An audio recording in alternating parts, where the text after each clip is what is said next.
گانے نہیں، فحاشیاں نہیں، عریانیاں نہیں، قرآن سننا فرض ہے۔ اللہ تعالیٰ فرماتے ہیں یستمعون القرآن،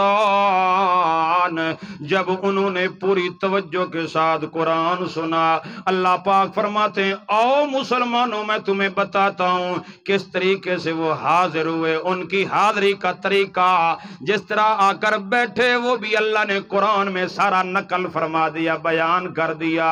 یہ واقعہ نبی کریم کے دور کا واقعہ ہے، اگر اللہ قرآن میں بیان نہ کرتے تو ہمیں بھی علم نہ ہوتا۔ ان کا آنا، قرآن کی محفل میں بیٹھنا اللہ کو اتنا پسند آیا کہ سارا واقعہ اللہ نے قرآن کے اندر نازل کر دیا۔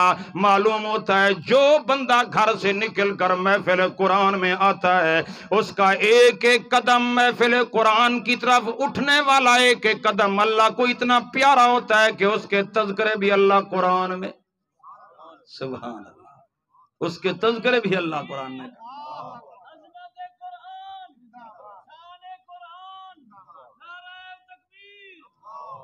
اللہ تعالیٰ کو یہ عمل اتنا پسند ہے کہ جو بندہ گھر سے چل کر آتا ہے، جتنا ٹائم لگاتا ہے اس کا سارا حال احوال اللہ قرآن میں بیان فرما رہے ہیں۔ کتنی بڑی سعادت کی بات ہے آپ کے لیے، میرے لیے، کہ ہم کس محفل میں بیٹھے ہیں کہ جس کا تذکرہ کس میں ہے؟ قرآن میں، سبحان اللہ۔ اللہ تعالیٰ فرماتے ہیں فلما حضروا، جس وقت وہ حاضر ہوئے رسول اللہ کی خدمت کے اندر، محفل کے اندر آتے ہیں، یوں ہی آئے محفل کے اندر بیٹھے اور صحابہ کرام سارے بیٹھے ہیں، جن ایک دوسرے کو کہہ رہی ہیں، پہلے باتیں کر رہے تھے آہستہ آہستہ، لیکن جب قرآن کی آواز کانوں میں پڑی ہے تو کیا کہتے ہیں؟ انصتو، انصتو ہے، آپ کو معنی یاد ہونا چاہیے، انصتو، انصتو، خاموش ہو جاؤ، خاموش ہو جاؤ، خاموش ہو جاؤ۔ عام کلام نہیں ہے، ایسی کلام ہم نے کبھی نہیں سنی ہے، ایسا کلام ہم نے کبھی نہیں سنا، پہلی دفعہ ایسا کلام سنا ہے۔ یہ کوئی انسانی کلام نہیں ہے، لگتا ہے رحمانی کلام ہے، رب کریم کا کلام ہے۔ ایک دوسرے کو کہنے لگے انصتو، انصتو، تو خاموش ہو جاؤ۔ سارے خاموش ہو کر نبی کریم صلی اللہ علیہ وسلم کی مجلس مبارک میں بیٹھ گئے۔ کتنا عظیم رونق ہوگی کہ بیان کرنے والے جناب محمد، سب کو صلی اللہ علیہ وسلم، میری طرف دیکھو، میری طرف توجہ ادھر ہو میرے معزز سامعین، محفل قرآن، ایک تو میں عاصی و گناہگار خطا کار، میں درس دے رہا ہوں، لیکن وہ کتنی اعلیٰ مجلس ہوگی جس کا مبلغ جناب محمد صلی اللہ علیہ وسلم، وہ کتنی اعلیٰ، افضل، اکمل، اشرف، اعلیٰ، بڑی بہترین، نور والی، رحمت والی محفل ہوگی، جس محفل کا خطیب جناب محمد صلی اللہ علیہ وسلم، جس محفل کے مقرر جناب محمد صلی اللہ علیہ وسلم، جس محفل کے واعظ جناب محمد صلی اللہ علیہ وسلم، جس محفل کی تقریر جناب محمد صلی اللہ علیہ وسلم کر رہے ہوں گے، بیٹھنے والے عام نہیں ہیں، صحابہ کی جماعت ہے، وہ جماعت جن کے بارے میں رب کا قرآن کہتا ہے رضی اللہ عنہم ورضوا عنہ، میں ان سے راضی، وہ مجھ سے راضی، جن کے بارے میں اللہ کا قرآن کہتا ہے اولئک هم المؤمنون حقا، کہ یہ پکے سچے مومن ہیں، جن کے بارے میں اللہ کا قرآن کہتا ہے اولئک هم الراشدون، یہ ہدایت یافتہ ہیں، رشد و ہدایت کے علمبردار ہیں۔ وہ جماعت سامنے بیٹھی ہے، صحابہ کرام کی پاکیزہ جماعت، وہ جماعت سن رہی ہے، خطاب کرنے والے، وعظ کرنے والے، دعوت دینے والے جناب محمد صلی اللہ علیہ وسلم، کتنی عظیم ہے، اور سنا رہے ہیں اللہ کا قرآن۔ کیا سنا رہے ہیں میرے پیارے نبی؟ ہائے ہائے، آج کے علماء اگر اپنی دعوت کا ذریعہ قرآن کو بناتے، اندھیرے دور ہو جاتے، خرافات دور ہو جاتی، فحاشی، عریانی، بے حیائی، بدکرداری ختم ہو جاتی۔ ہمارے علماء اپنی وعظ اور اپنی تقریر اور اپنے خطبات جمعہ کا ذریعہ قرآن کو نہیں بناتے۔ ایک آیت قرآن کی برکت کے طور پر پڑھی جائے گی، باقی ساری تقریر قرآن سے باہر ہوگی، واقعات، قصے، کہانیاں، کرامتیں۔ جبکہ اللہ نے میرے پیارے نبی کو حکم دیا ہے، قرآن ہے، اے میرے نبی جناب محمد صلی اللہ علیہ وسلم فذکر بالقرآن، سورہ قاف آیت آخری ہے، اے میرے پیارے نبی جناب محمد صلی اللہ علیہ وسلم فذکر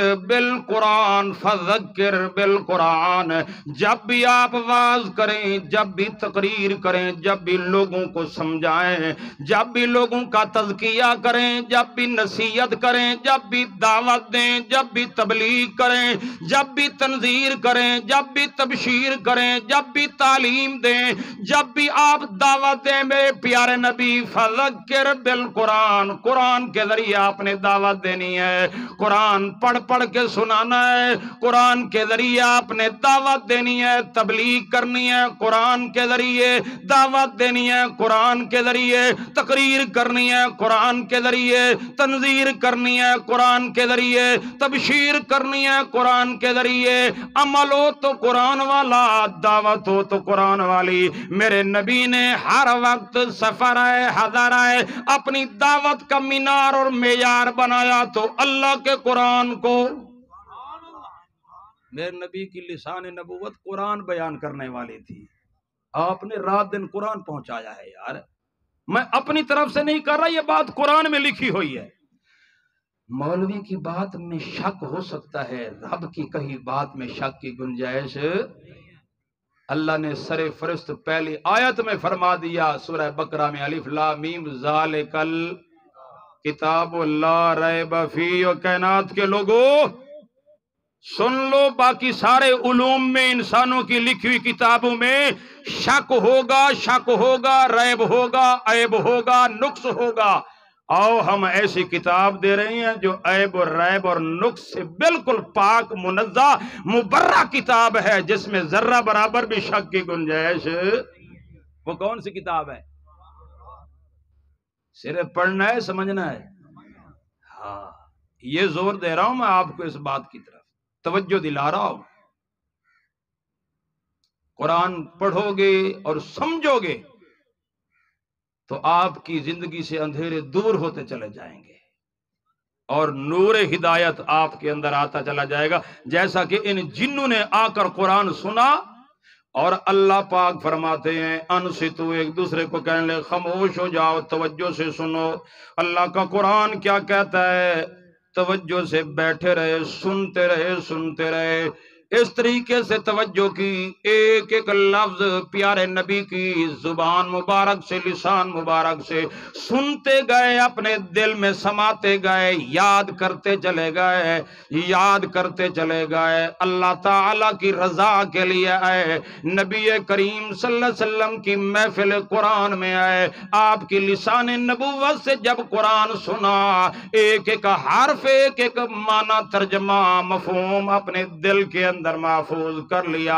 جب دل دماغ کے اندر سارا درس قرآن، ساری دعوت جب محفوظ کر لی، اللہ پاک کہتے ہیں، فرماتے ہیں فلما قضیا، جب درس قرآن مکمل ہو گیا، ولوا الی قومہم، پھر نبی کریم صلی اللہ علیہ وسلم نے جب درس قرآن مکمل کر لیا تو یہ قوم جنوں کی اٹھ کر چلی گئی، کدھر گئی؟ الی قومہم، الی اپنی قوم کے پاس چلی گئی، جہاں اور جن رہتے تھے، گھر تھا ان کا، بستی تھی، وہاں چلے گئے۔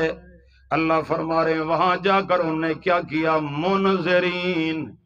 منذرین کا معنی وہاں اپنی قوم کے پاس جا کر خبردار کیا، اپنی قوم کو کیا کیا؟ اللہ اللہ، جب خبردار کیا نا، جو الفاظ اپنی قوم کو کہے، اللہ نے سارے قرآن بنا دیے۔ پہلے وعد رسول اللہ کا سنا، رسول اللہ کی نبوت، لسان نبوت سے سنا، دل دماغ میں محفوظ کیا، یاد کیا، سمجھا، اور وہی پیغام اپنے پاس رکھا نہیں ہے، اپنی قوم کو جا کر سنایا، اور جو واعظ انہوں نے اپنی قوم کو سنایا، اب یہ واعظ کرنے والا کوئی نبی نہیں ہے، یہ کوئی ولی نہیں ہے، یہ کوئی بزرگ عام انسان نہیں ہے، یہ جن ہیں، جو ناری مخلوق ہیں، انہوں نے وہاں جا کر جو واعظ نصیحت کی، اللہ نے سارا قرآن بنا دیا۔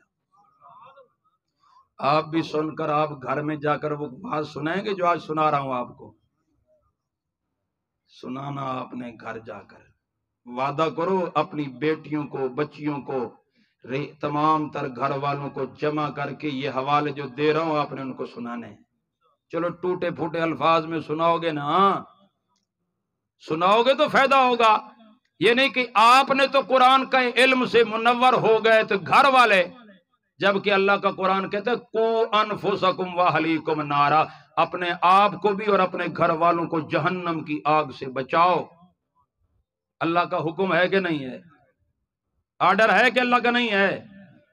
تقوی مسجد والے تو بولے نا، ہمارے تقوی مسجد والے ساتھی بھی ماشاءاللہ تشریف لائے ہوئے ہیں، بے خالد صاحب ہیں، حاجی صاحب ہیں، باقی شیخ صاحب بھی ماشاءاللہ، اللہ تعالیٰ ان کو سلامت رکھے۔ یہ محبت کرنے والے ہمارے ساتھی دوست ہیں، ہم نے ایک بڑا عرصہ اسی تقوی مسجد میں جمعہ پڑھایا ہے۔ تو آج یہ درس قرآن کے حوالے سے ملاقات ہو رہی ہے، آپ پوری توجہ سے سن رہی ہیں، مجھے بڑی خوشی ہے آپ کے اوپر۔ اللہ تعالیٰ آپ کو جزائے خیر دے، آپ کی زندگی میں اللہ برکت دے۔ آؤ میرے معزز سامعین، انہوں نے جو کلمے اپنی قوم کو سنائے اللہ نے سارے کلمے قرآن میں بیان کر دیے۔ معلوم ہوتا ہے جو بندہ قرآن سن کر اپنے گھر کے اندر جا کر یا اپنی قوم کے پاس جا کر دعوت دیتا ہے قرآن پاک کی، وہ ساری دعوت اللہ کو اتنی پسند آئی ہے کہ اللہ پاک نے وہ سارے کلمات قرآن میں بیان کیے۔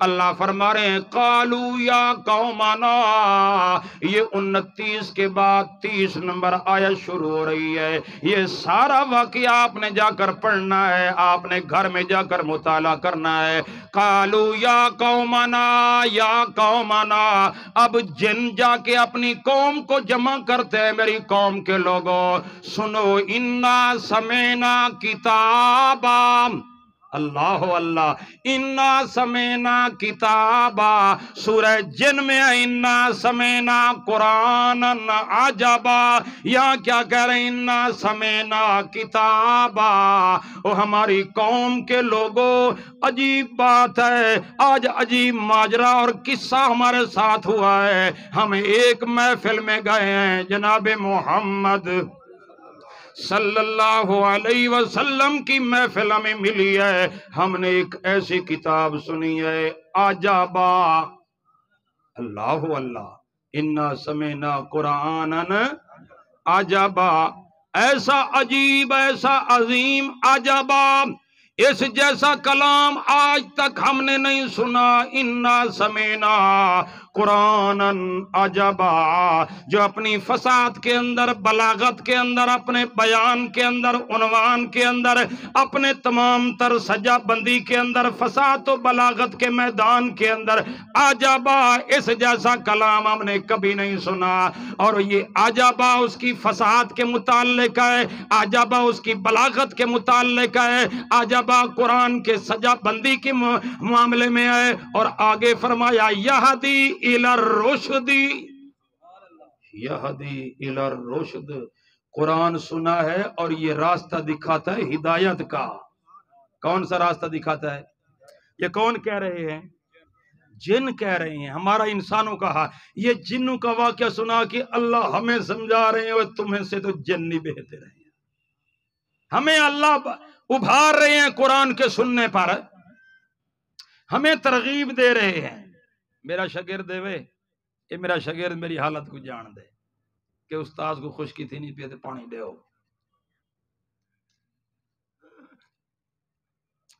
اللہ اللہ، جزاک اللہ، اللہ خیر فرمائے، زندگی برکت دے بھائی عبدالوکیل صاحب دی۔ اللہ اللہ، میرے معزز سامعین، اللہ کا قرآن کیا کہہ رہا ہے؟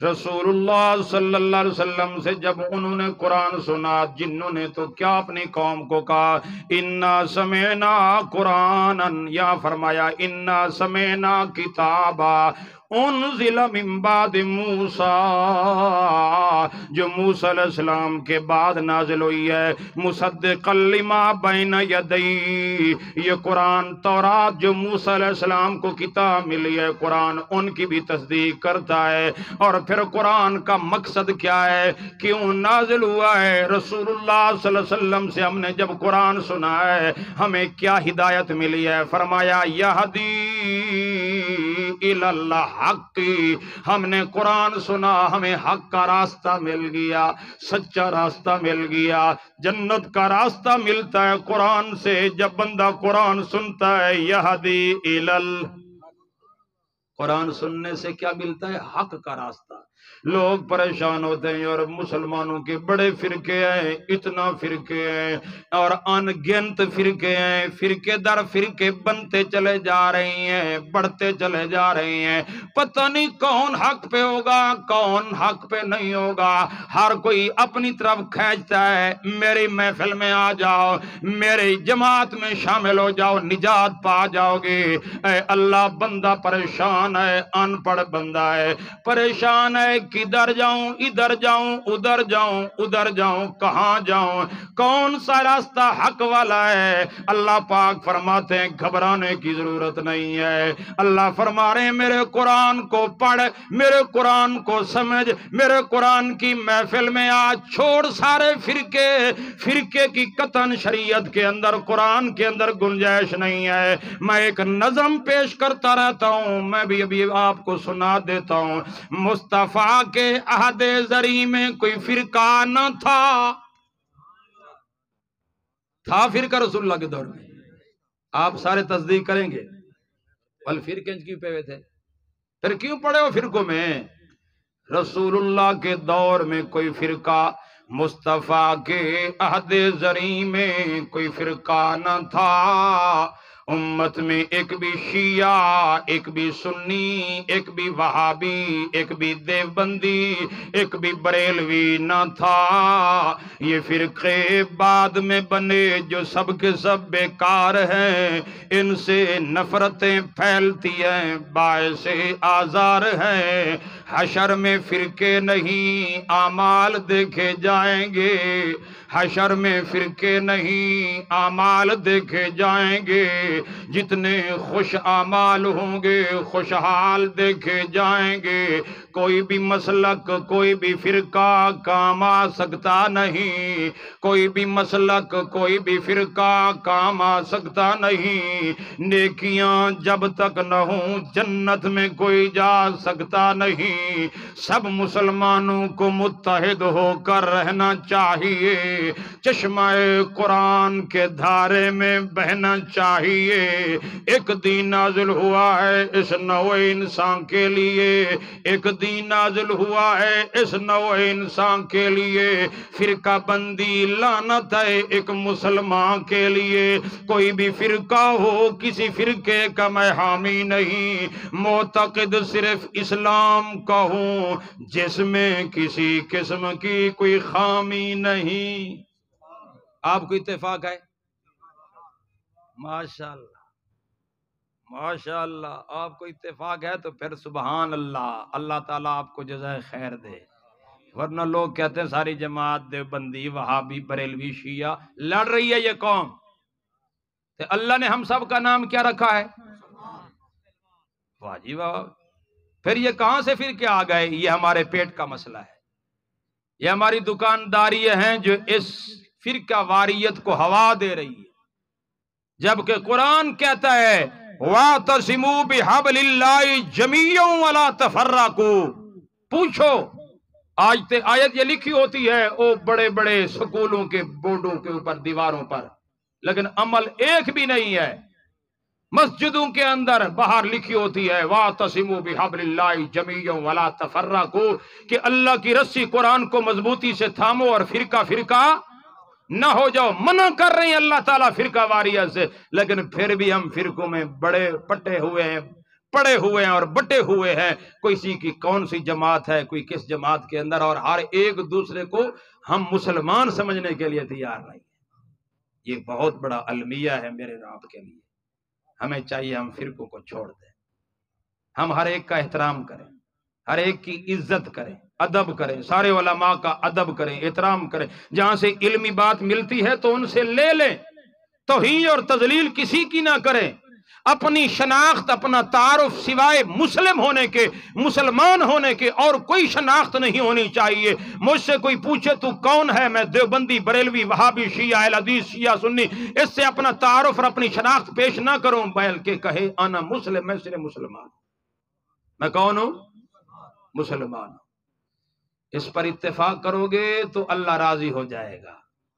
نبی کریم صلی اللہ علیہ وسلم کا کون سا فرقہ تھا بتاؤ؟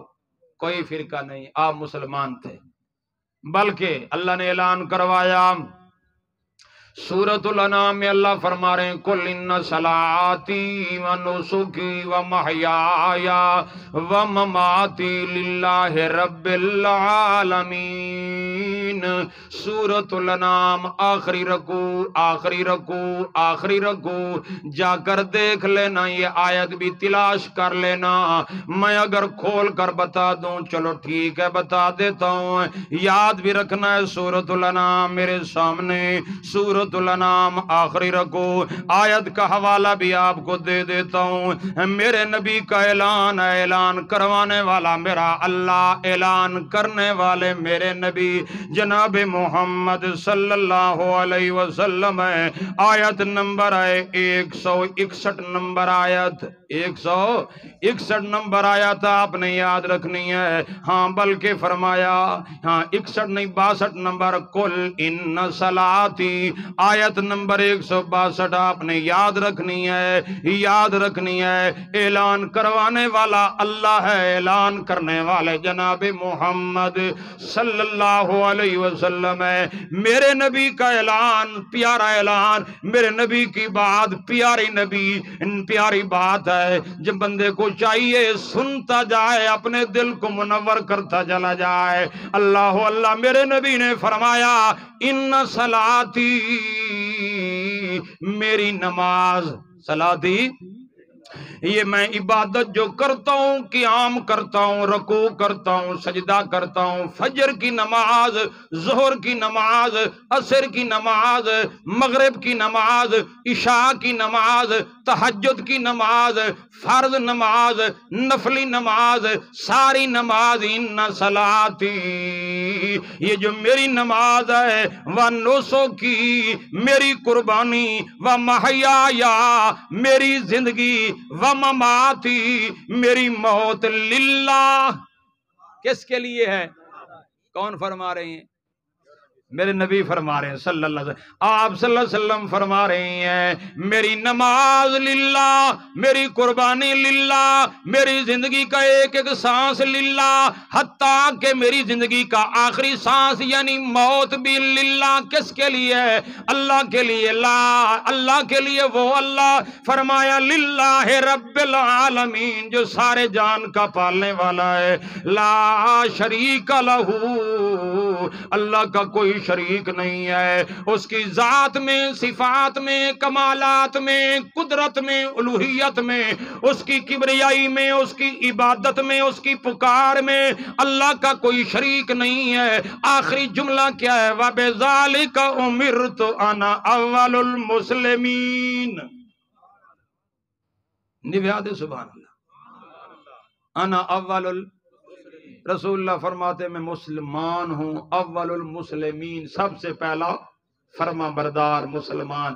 رسول اللہ فرما رہے ہیں وَبِذَالِكَ أُمِرْتُ أَنَا أَوَّلُ الْمُسْلِمِينَ، مجھے حکم دیا گیا ہے، مجھے میرے رب کا آرڈر دیا گیا ہے، اللہ کا حکم ہے، میں سب سے پہلا مسلمان فرما بردار ہے۔ او میرے ابراہیم پیغمبر، وہ ابراہیم پیغمبر جو جد الانبیاء ہے، خود بھی نبی ہے، ان کے دو بیٹے ہیں اسماعیل علیہ السلام، اسحاق علیہ السلام، وہ دونوں نبی ہیں۔ اسحاق علیہ السلام کا بیٹا یعقوب علیہ السلام وہ بھی نبی ہے، یعقوب علیہ السلام کے بیٹے جناب یوسف علیہ السلام وہ بھی نبی ہیں۔ بنی اسرائیل کے جتنے بھی نبی ہیں سارے ابراہیم علیہ السلام کے نسب میں سے ہیں، جد الانبیاء ہیں، جن کو اللہ پاک نے اپنی خلت عطا فرمائی کہ میرا جگری دوست ہے تو میرا ابراہیم پیغمبر۔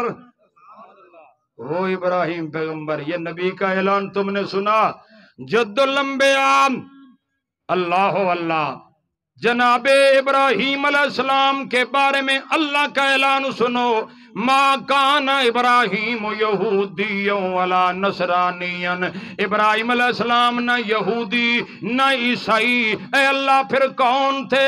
فرمایا اللہ پاک نے ما کان ابراہیم یہودی ولا نصرانی ولکن کان حنیفا مسلما، خالص مسلمان۔ ابراہیم علیہ السلام بھی خالص مسلمان، سارے نبی خالص مسلمان تھے۔ ہم ہو گئے دیوبندی بریلی وہابی شیعہ سنی، ہم نے کون سی اللہ کی بات مانی؟ سوچو بھائی سوچو، تھوڑا نہیں پورا سوچو، غور کرو، فرقوں میں بٹ گئی ہے یہ قوم، تباہ و برباد ہو گئی ہے یہ قوم۔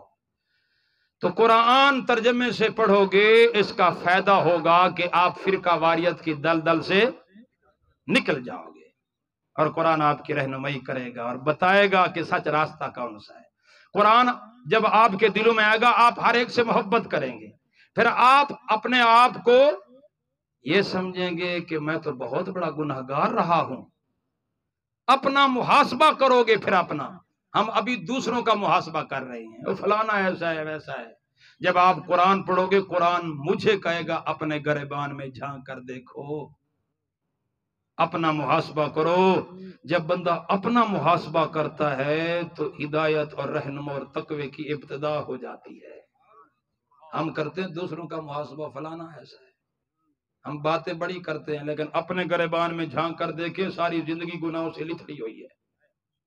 اور جب اپنا محاسبہ کرو گے تو رو گے، آنسو بہاؤ گے، پھر رات کو اٹھو گے، گڑ گڑاؤ گے، اللہ کو مناؤ گے۔ یہ قرآن رات کو اٹھا کر کھڑا کر دیتا ہے کہ رب کو منا، رب کو راضی کر، آنسو بہا، گڑ گڑا، اپنا محاسبہ کر، ہمسایوں کو تنگ نہ کر، کسی کو تکلیف نہ پہنچا، اخلاق اور محبت سے زندگی گزار۔ کسی سے اختلاف رکھتا ہے تو علمی میدان کے اندر بنیاد پر دلیل کے ساتھ اختلاف رکھ، بغض رکھنے کی ضرورت نہیں ہے۔ آج تو ہم بغض اور حسد کی، کینے کی آگ میں جل رہے ہیں۔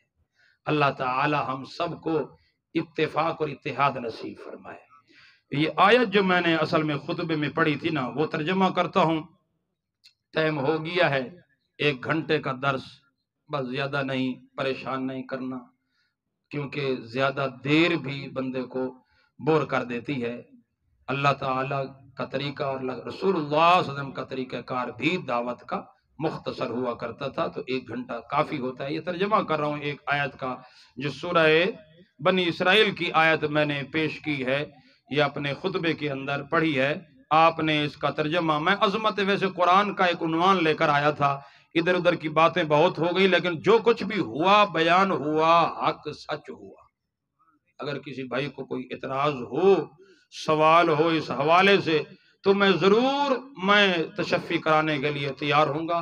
آپ بیٹھیں گے، اچھا سوال کرنے چاہیے، سوال کرنے سے علم بڑھتا ہے۔ کیا ہوتا ہے؟ علم بڑھتا ہے، بات سمجھ میں آتی ہے۔ آؤ میرے معزز سامعین، جو آیت کریمہ میں نے پیش کی ہے، اللہ پاک فرماتے ہیں وَمَنْ كَانَ فِي هَذِهِ أَعْمَىٰ، حوالہ دے دوں سورہ بنی اسرائیل 15واں پارہ، سورت نمبر 17، آیت کا حوالہ دے رہا ہوں، آیت نمبر 74، 73، 74۔ آپ نے بلکہ 72 سے آپ نے شروع کرنا ہے، ویسے جتنا بھی آپ پڑھیں گے، لیکن یہ حوالہ آپ نے ضرور جا کر دیکھنا ہے۔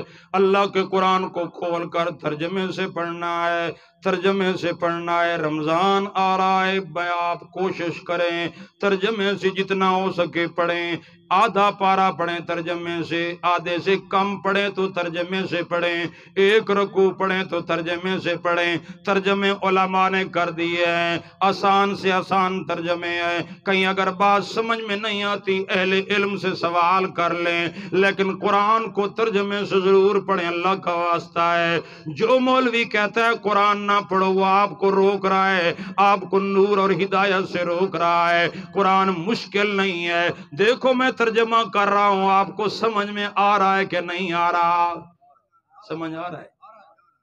یا کوئی ایسی بات کر رہا ہوں جو آپ کے سر کے اوپر سے گزر رہی ہو؟